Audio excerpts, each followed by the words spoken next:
Afternoon, Mark, guys. where have you been? We're on air in 3 minutes. 2 minutes, your watch is slow.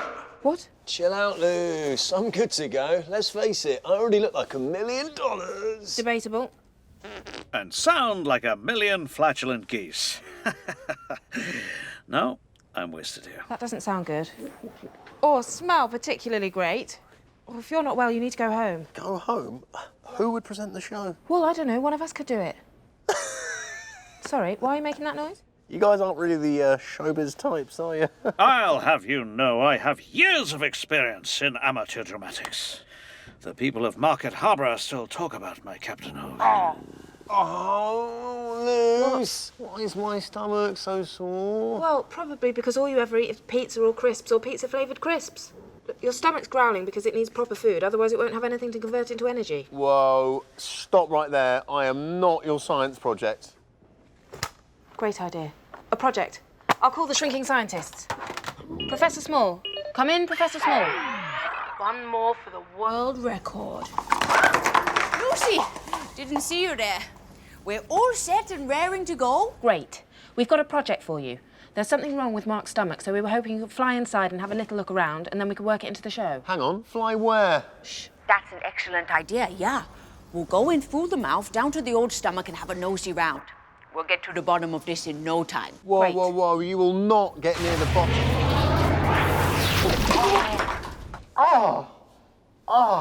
Every time, really? Today of all days, you just flew up my nose, you tiny twerps. Sorry about that. I think there's something wrong with our steering. You're steering.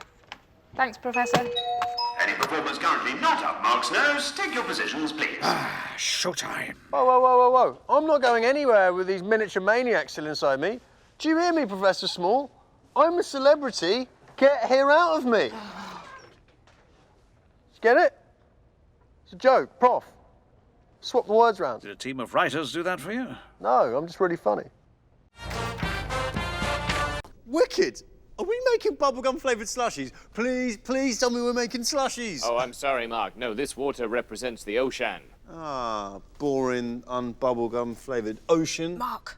I mean, incredible, awesome ocean. Whoa! Yes.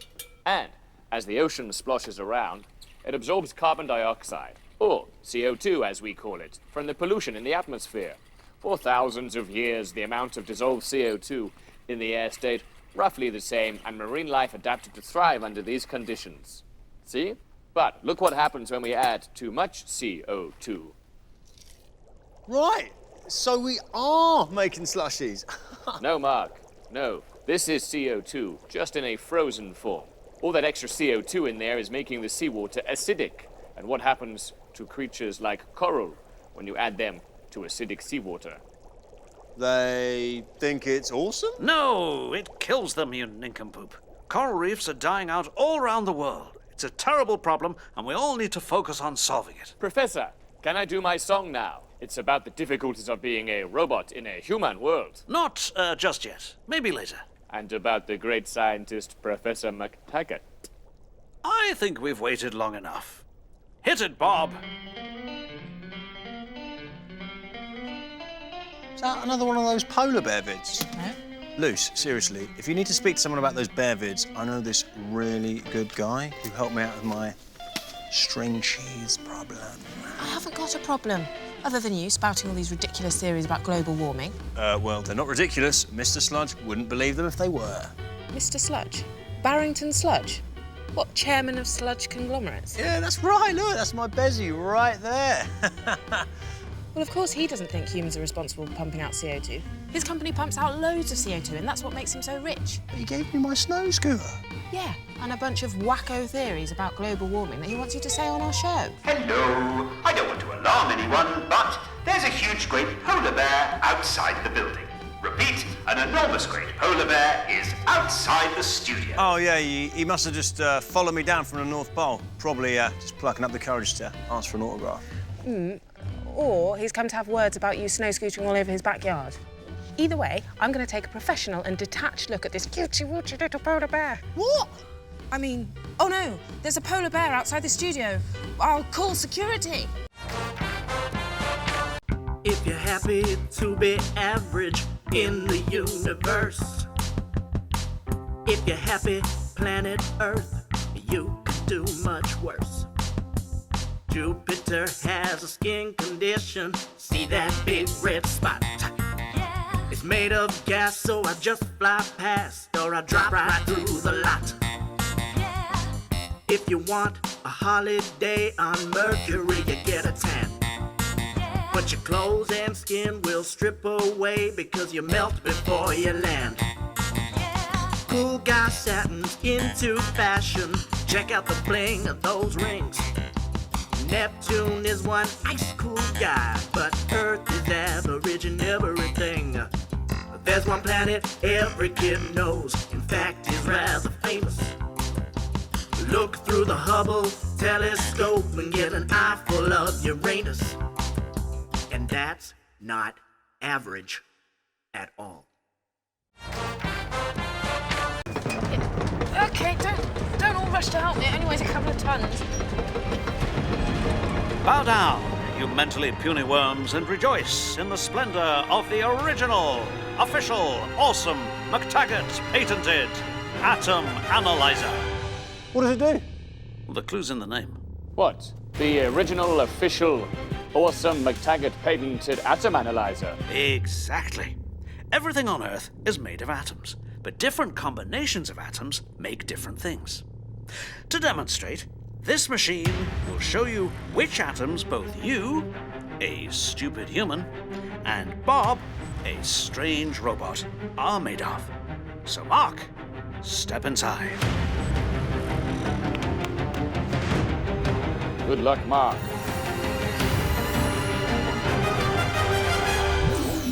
Ah, the machine has found calcium atoms in your body. Calcium's in your bones and makes them hard. Without calcium, they'd be all spongy and floppy and useless. Iron. I'm absolutely nailing this test. Getting everything right. Your body also contains iron, which is what makes your blood red in color. Carbon. Sorry, I must have left a pencil on me or something from earlier. No, Mark. Human beings are full of carbon, too. It's the main ingredient in fats and sugars, so the fatter you are, the more carbon you'll contain. Sulfur. Ah, that's interesting. You might not know, but tiny amounts of sulfur is what makes your bottom burps smell. Yeah, sorry about that. I didn't think anyone would notice if I was in the machine. Sulfur. Yeah, sorry, admitting it. Made me nervous. That's disgusting. Right, Bob, your go. Let's see what you're made of. Bob time. This should be fun. Aluminium. As a robot, Bob is made up of many metallic elements. Aluminium, for example, is what fizzy drink cans are made of. Platinum. Ah, platinum. Now, this is a very rare metal, and that means it's very valuable. That's why rappers wear necklaces made of platinum.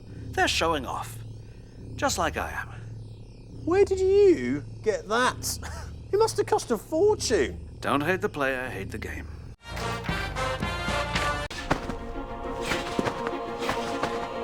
You're doing well, Mark. 4 meters. 5 meters. Okay, go for the big one.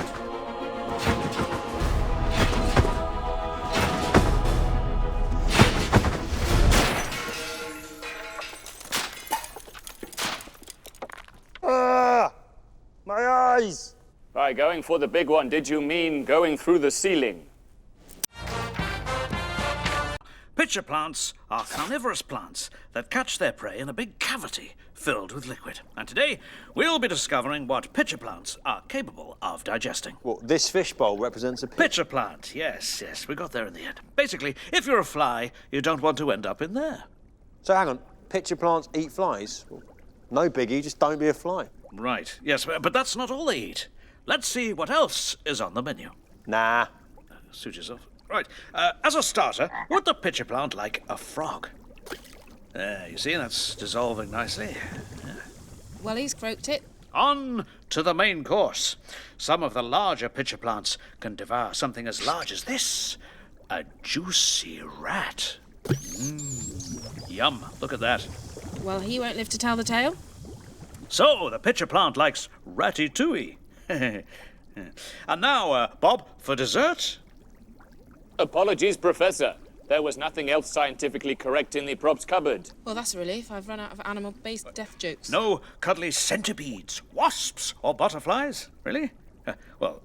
Let's see if the other stuff's dissolved. Of course. Well, you'll need to take me. Ah, yes, of course, Professor.